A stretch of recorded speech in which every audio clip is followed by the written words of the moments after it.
Sorry భయ్యా, కాస్త emotion అయింది.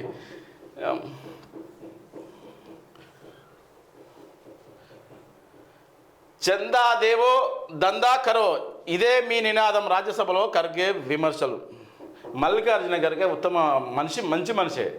ఇక ఏమనండి, చందా దేవో దందా కరో, డబ్బులు అయ్యి మీ బిజినెస్ మీరు చేసుకోండి. ఇక అది నిరూపించాలి. ఒక మాట, మీరు పెద్ద నాయకులు, అది నిరూపించాలి, బయట పెట్టాలి.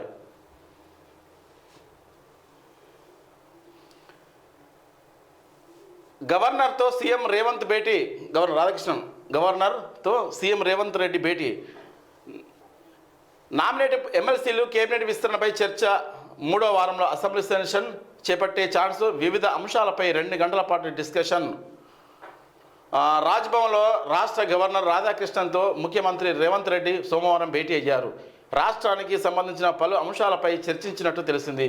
ప్రధానంగా గవర్నర్ కోట, ఎమ్మెల్సీల ఎంపిక వ్యవహారం, మంత్రిమండలి విస్తరణ, అసెంబ్లీ సమావేశాలు, యూనివర్సిటీలో వీసీల నియామకం, ఆగస్టు 10న ఖేదీల విడుదల, రాష్ట్ర విభజన అంశాలు, పలు బిల్లులపై సంబంధించిన చర్చించిన సమాచారం. అంటే మంత్రిమండలి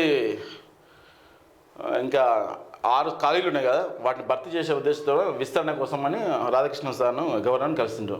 ఈ 3వ వారంలో అసెంబ్లీ సెషన్ చేపట్టాలని పర్మిషన్ తీసుకోవడానికి రాధాకృష్ణ గవర్నర్ని కలిసిండు. సంతోషం. వివిధ అంశాలపై 2 గంటల పాటు డిస్కషన్ చేసిరట. ఇక్కడ మెయిన్ ఏంటంటే 6న కలుద్దాం, సీఎం రేవంత్కు లేఖ రాసిన ఏపీ సీఎం చంద్రబాబు విభజన హామీలపై చర్చిద్దామని ప్రతిపాదన పెట్టింది. ఎవరు?